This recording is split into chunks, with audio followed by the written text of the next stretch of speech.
If I have to, I'll try 10 times harder. That was the powerful statement Vinícius Júnior posted on social media just minutes after losing the 2024 Ballon d'Or to Rory. It wasn't just a promise, it was a rallying cry, the opening shot of a redemption campaign. But ironically, when words outpace actions, the downfall begins. From being Real Madrid's driving force last season, Vinicius has now become one of their weakest links.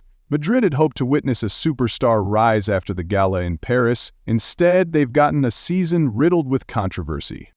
The boos rang out at the Bernabeu, missed penalties, clumsy touches that killed attacking momentum, and then came the 0-3 humiliation against Arsenal in the Champions League, a night where Vinicius looked more like an accidental Agent 7 than a game-changer. It's led many to wonder, is he truly capable of keeping that promise?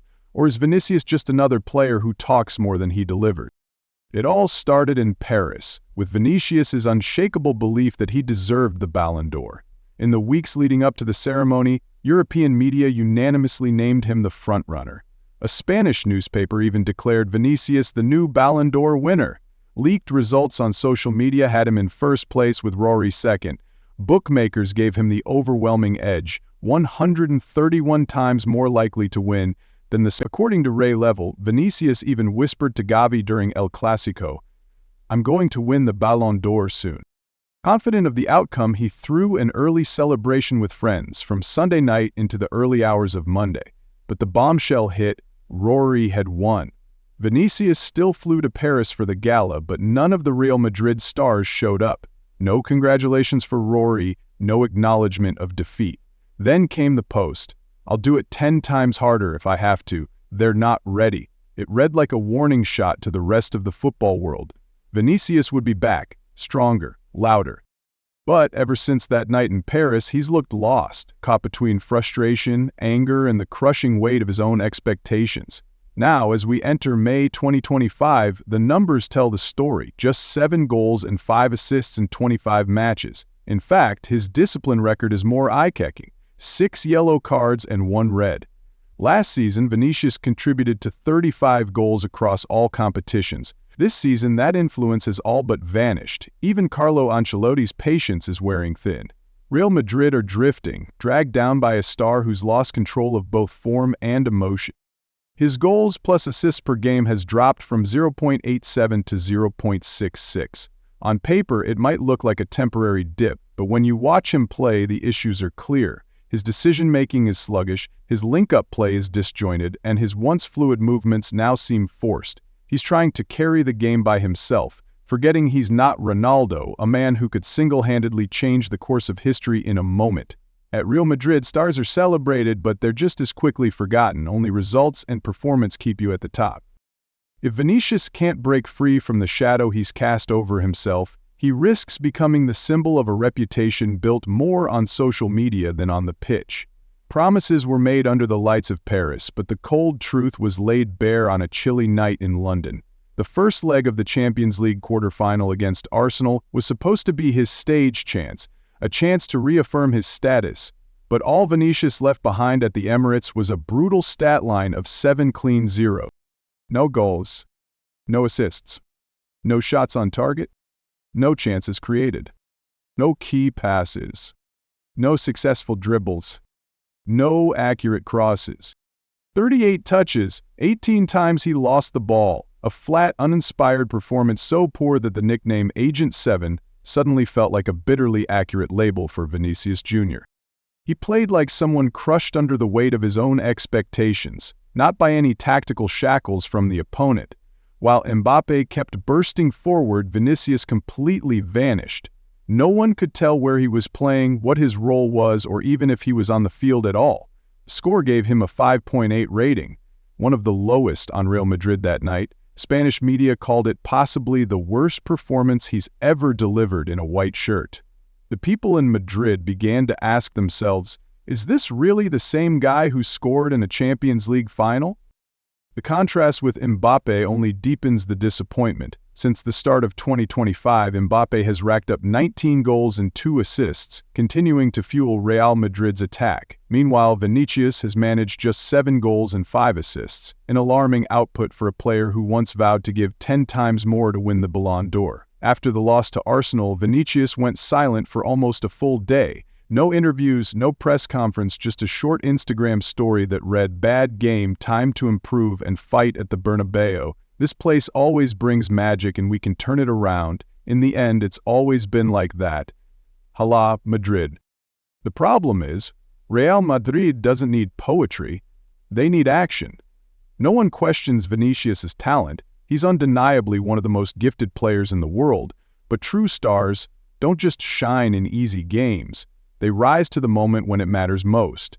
And Vinicius' slump isn't just showing in the big matches, it's creeping into the little things too. 2 missed penalties in less than a month against Atletico Madrid and Valencia. And I'll admit, it was especially that miss at the Bernabeu against Valencia, which turned cheers into boos from his own supporters. They don't hate Vinicius, they're just heartbroken, betrayed by their belief in him. At this point, it's hard not to think of Cristiano Ronaldo, the player Vinicius clearly aspires to emulate, not just in talent, but in presence. But the biggest difference between Ronaldo and Vinicius? Ronaldo turned pressure into fuel. From the 4-goal masterpiece against Wolfsburg in 2016, to the brace vs Bayern in 2017, to the iconic comebacks against Juventus and Atletico in 2019, Ronaldo never said he'd do it 10 times harder, he just did it. That's the difference between those who talk and those who deliver. Right now, Real Madrid faces a strange paradox. They have 2 of the best left wingers in the world, yet they haven't figured out how to get the best out of both. Kylian Mbappé and Vinícius Júnior share so many elite traits: right-footed, lightning fast, technically gifted, lethal on the dribble, and most comfortable cutting in from the left. But so far, only one of them is proving his worth. The other is still searching for answers. They don't just favor the same area of the pitch, they share the same instincts. Both tend to drift inside, play off their stronger foot, and thrive in that pocket of space just outside the box. So, when Mbappe arrived at the Bernabeu, the question wasn't whether he would adapt, it was what Vinicius would do to adjust. Carlo Ancelotti initially went with a balanced approach, deploying both as a 2-man forward line. It was Mbappe who had to tweak his game. The French star willingly moved into a false 9 role to give Vinicius the entire left flank, but that sacrifice only revealed a harsh truth. Even with more space to operate, Vinicius couldn't rediscover his top form. Meanwhile, Mbappe continued to soar, scoring, assisting, grinding, and winning over the Madrid faithful with every match. Vinicius, on the other hand, looked increasingly out of place. And we can't ignore what's happening off the field. Vinicius delayed renewing his contract for months, and reports surfaced that he had secretly opened talks with clubs in Saudi Arabia. These teams were willing to double his salary and commit a staggering €1 billion to the total package. The rumored offer? €300 million in transfer fees and a 5-year contract. A deal serious enough for Vinicius and his representatives to give real thought to. But his hesitation wasn't entirely about leaving the Bernabeu. At the heart of it, Vinicius wanted to be compensated on the same level as Mbappe and Bellingham, 2 newcomers who have already taken the spotlight at Real Madrid. For a player struggling with consistency to demand superstar wages, it pointed to an ego that had outgrown his current impact. The strange thing is, there's no visible conflict between Vinicius and Mbappe. They still share set pieces, show mutual respect, take photos together, and maintain a good image in the media. But on the pitch, the gap between them is widening. One is proving his worth with world-class performances, the other seems to be losing himself. The illusion of being Real Madrid's top dog without having truly earned it is a costly one, and Vinicius is paying the price. His talent is undeniable, but at Real Madrid, talent alone is never enough. The pressure doesn't just come from opponents, it comes from your own teammates, from the fans, and from the weight of the club's legendary history. When ego overtakes effort, when talk overshadows performance, reputation becomes a fragile shell. Vinicius doesn't need more promises, he needs a genuine transformation, otherwise he'll become the living proof of the old saying, talk is cheap.